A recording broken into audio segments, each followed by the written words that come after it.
talk about it. And yes, it is Taco Tuesday, so cheers.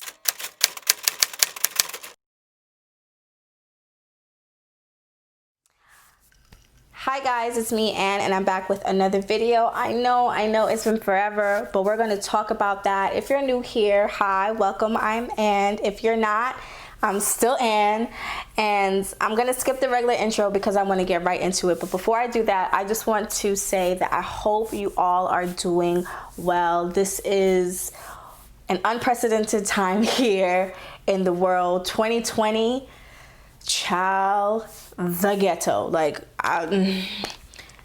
no, highly don't recommend it. But I guess let's get into it. So I know I have been missing off of YouTube for months, and this is nothing new because I've been very inconsistent otherwise, but I feel like it's time to talk about it. And yes, it is Taco Tuesday, so cheers. So let's start with what's going on in the world and the P word. I don't want to say it, monetization and all that good stuff. I don't know. So during this time, back in March, I started working from home, and I'm not gonna lie, it has been quite the experience, quite the journey. I live alone, so I only see people when I go to work. Like, that's my usual, okay, for 8 hours a day, I'm around everyone else.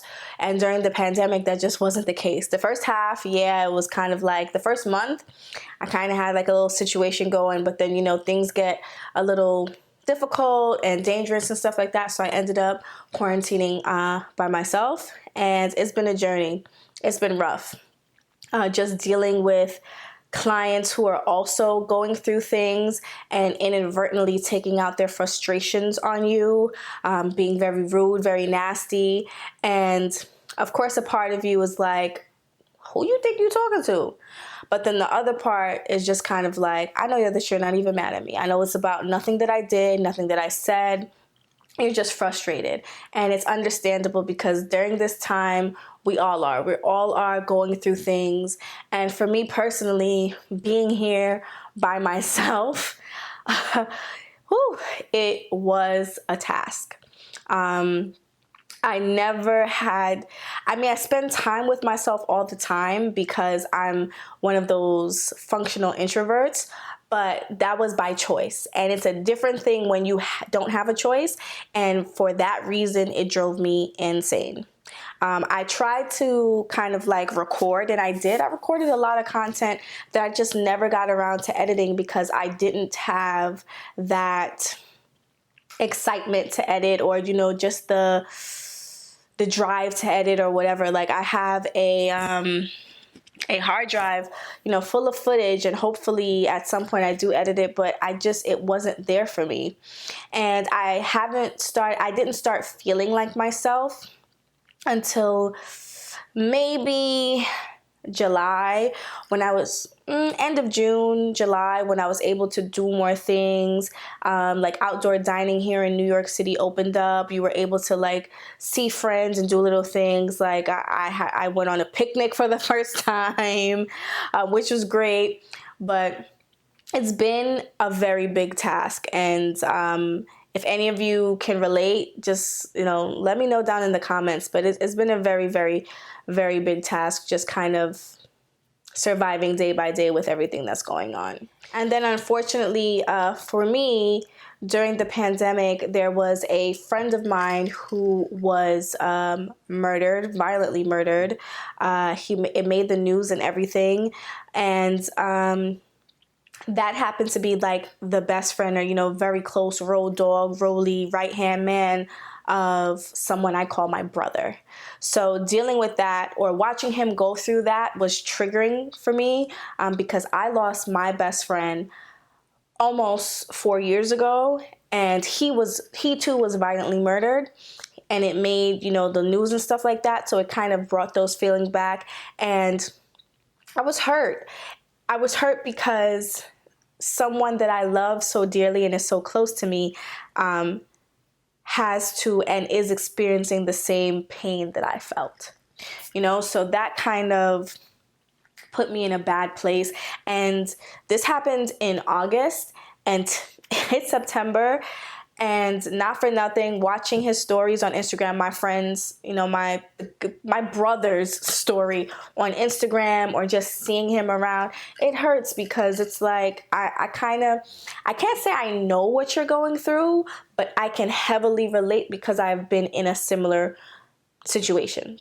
You know what I mean? And the difference in the situation is, I ended up with a beautiful god baby who I love dearly, who was like, if you follow me on Instagram, you know exactly what I'm talking about. Auntie Ann don't play about her baby, okay? My little bag of sweetness is everything to me. And unfortunately for him, he's left with nothing but memories. And that part is why I say, like, I can relate, but I don't know how he feels, because it's technically a different situation. So I feel like that's a good segue into, you know, why I really have been disconnected with YouTube. So when I started YouTube, it was back in 2016, towards the end. Like, that's when I was like, you know, I'm going to take this seriously, or 2016 period. I said, I'm going to take this seriously. I'm going to try. Like, I need a hobby. I need an outlet for so many different reasons. And I was very wishy-washy about it. But then unfortunately for me, my friend passed away. But before he passed away, one of my New Year's resolutions for 2017 was to be consistent on YouTube.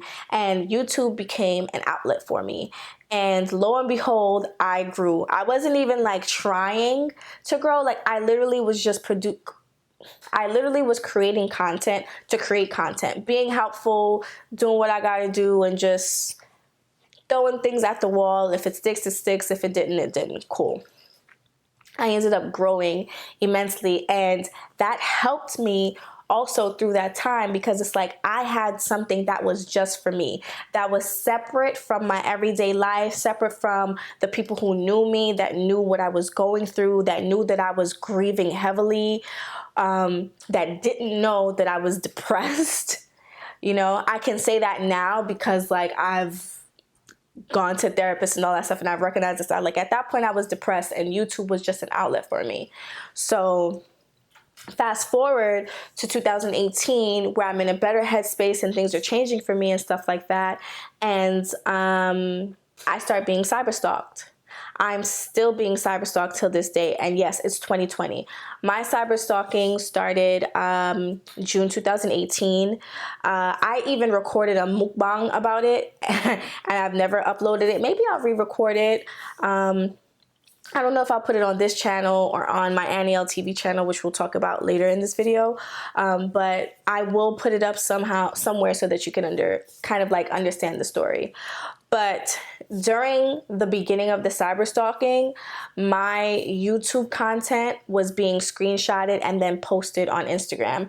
Now, again, I just told you that I felt like YouTube was something that was for me. Like, I had this whole separate community of people who saw me through this tough time and just saw me for me, didn't know what I was going through, and gravitated towards me because of just me.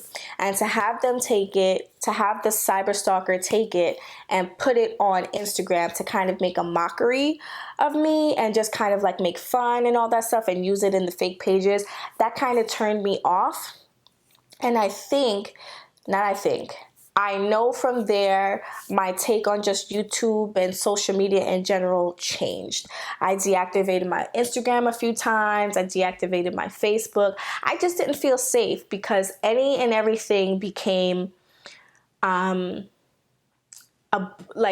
ammunition for whatever, you know, their intentions were. It's hard to explain exactly how I feel, but I can say I felt extremely violated. I still do, because it's going on till this day. And I know that you're watching, because that's all you do is watch and draw your own conclusions. Like, you're hurt for whatever reason. I ain't doing nothing to you, but I know that you're watching, and I'm going to tell you, you're sick. You're sick because you're still doing it during a pandemic where people are dying, people are losing their minds, people are, I can't say the word here, but they're doing things to no longer be here with us, and you still continue to send me text messages and all this foolishness for no damn reason. You're sick. Sorry. Back to the video. So I feel like the first thing that I kind of took back was definitely my Instagram. And I did that last year. Last year from like March, I took back my Instagram and I started posting more. And I still have my moments where I don't post. And that's because you have no idea how it feels to get a text message from a random number and it caused you anxiety. Because for one reason or the other, you don't know if it's a person stalking you. And sometimes, not for nothing, it's European Wax Center telling me that I have an appointment. You know what I mean? But still, it's like, it's so bad. Like, I remember last year in January, being told that basically my aunt passed away, someone I was really, really close to, family, and I had just left the house from seeing her body. She passed away probably 10 minutes before I actually got there, and maybe an hour and a half after like seeing her body and just kind of like looking her face to face before the funeral director came in, you know, retrieved her body, I'm getting a text message about like being harassed. Like, it sucks. And I guess like I never got around to dealing with those feelings in terms of YouTube because it no longer felt sacred to me. I didn't just do YouTube for the money. YouTube had a special purpose in my heart where I could just be me. I can help people, give them the information that I have. And then you helped me by just being yourselves, not, you know, looking at me like, oh my God, she just lost her best friend. Like, I wonder how she's doing. What's going on with you? Are you okay? You know, it was just normal. And I felt like my sacred area had just been desecrated. And it's something that I have to get over, that I have thought about. And that's why I'm verbalizing it now, because I need to get over it. And I have kind of gotten over it. And it's just time for me to do what I want to do and connect with the audience that I care so much about, because you guys probably have no idea that you are getting me through my tough. Yeah, so you guys, my OGs, my riders, my day ones, you had no idea that you were getting me through my toughest days, interacting with me, being on live, commenting, emailing me, like. And it's something that I will never, ever forget. And that's why, like, I feel like I owed it to sit down. That's why I feel like I owed it to myself and to you guys to sit down and make this video and just finally move forward. It is time. There's so much going on in the world. There's no, I'm gonna do it tomorrow. There's no postponing it. Like, so what's next with me personally? So another thing that I have kind of not realized but come to terms with during the pandemic is the fact that I do need surgery. Now, for a majority of my life, I've had boobs since the 4th grade. I will never forget my 4th grade teacher, Miss Boyce, tapping me silently. We were very close, and saying, "Do you have on a bra?" And I was so embarrassed. Like, it was crazy. I felt so bad, but it wasn't her fault. It was just because I knew that that wasn't something that was normal amongst, you know, my classmates. Fast forward to about 2013-ish, I had lost a lot of weight. Like, I went from, when I was like 19, I was like 169 pounds, which was way too heavy for my 5'2" frame. And then by 2003, I was down to like 120 something. 2013 rather. So I had lost a good bit of weight. Like, I was skinny, I was a stick figure. And I started getting like this weird pain that I thought was in my back. And when I would breathe deeply, it would hurt. Okay, I ignored it a lot of the times, and then finally in 2014, it got so bad that I finally went to the emergency room. I know, not good, but I'm telling the truth here. So I went to the emergency room and I was diagnosed with costochondritis, or Tietz syndrome. You can look it up. And basically it's inflammation, whatever. And one of the doctors there asked me if I was lifting heavy things or if I was under stress, I automatically assumed that it was stress. Although sometimes it can be stress, that's not what it is. And I came to the realization when finally now during COVID, I have to wear masks all the time and I cannot breathe, okay? Like I already have kind of a deviated septum-ish. Like I already have trouble breathing through one side of my nostril after being trampled 6 years ago. But I realized I just always have shortness of breath. I worked out vigorously during the quarantine. I would walk 1.5 miles to the park. I would bike 3 to 6 miles around the park, then walk 1.5 miles home. And it got easier for me to bike. Like my mile would go from, like it would take me 20 minutes the first time, and then eventually it would take me 15 to do the whole 3-mile lap or whatever the time was, but my breathing never got better. So with all of that, I basically, had to see doctors and stuff like that and come to the conclusion that I finally have to do something that I should have done a long time ago, which is have a breast reduction. I am extremely, extremely scared, but I know that it's the best thing for me to do so that I can breathe properly and just not always feel like I'm trying to catch my breath. Like me speaking right now, if you pay attention, like you'll hear the deep that I take after like a few sentences and stuff like that, because it's just hard to breathe, man. And it's time. And for the, I guess, superficial reasons, it would be that I want to be proportioned. I am very top heavy. Like I do have like a backside and all that stuff, but I want to fit better in my clothes. And honestly speaking too, some YouTube comments I've gotten haven't been so nice. They've been very nasty from like men and then kind of mean from women. So that's something that's on the to-do list for me that is going to be done this year, because I don't want to go another year like this, especially, I just don't. So what's next?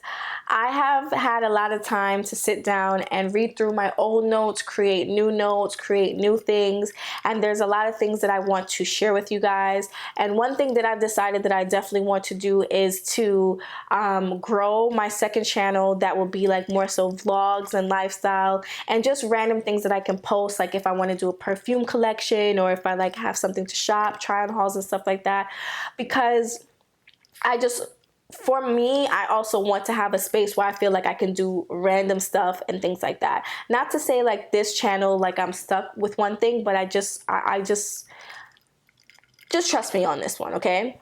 There's a lot of footage of random things that I'm going to try to edit and upload over there. Like I got cool sculpting done a year ago and I never edited the footage, but it's like in my Final Cut Pro right now. It's about 65 to 70% of the way edited. So I definitely want to put that up. I want to just show you guys so much of what's been going on. Although like I haven't been uploading, YouTube has still been a part of like my budget and stuff like that. I have gotten new equipment, like even this lavalier mic, this camera, this LED light that's blinding me right now. I've rearranged like my living room or whatever to have like a better kind of backdrop situation. I have new Final Cut Pro kind of plugins that I spent a ton of money on that I want to show you guys. I want to show you new fancy edits. I want to show you how it works, show you how to budget it, business ideas. There's so many things that I want to share with you guys because now is the time. We can't depend on our employers because they can be open today and closed tomorrow. So if there's anything that you want to do, now is most definitely the time. And I want to apply that to myself and then help you, apply that. Even me kind of fooling around with a podcast, I stopped recording episodes, even though I have a whole bunch of stuff that I would like to talk about because, child, 2020 has been ghetto. Like, I can't stop saying that. But this video is the first step.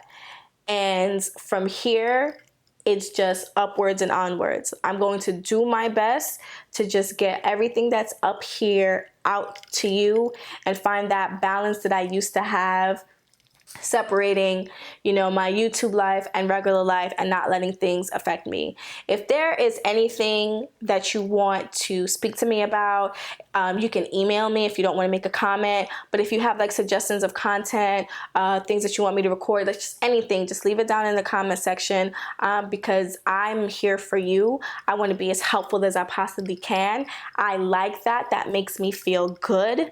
It's good for my mental health. It's just a part of me that I don't want to let die. So with that being said, Chatty Patty over here, I'm done talking because I feel like I have been talking forever. Like, I'm dreading editing. Please don't forget to follow me on social media, especially Instagram. I am the most active on Instagram. I do read my comments. I do engage with my comments. I answer my DMs. I post regularly 80% of the time. The other 20%, I probably just had enough. But, you know, definitely let's rebuild this kind of thing we had going on. You know what I mean? I missed you guys. I'm very grateful for you. And with that being said, be well, be safe, wear your masks, and I will see you guys in another video. Bye.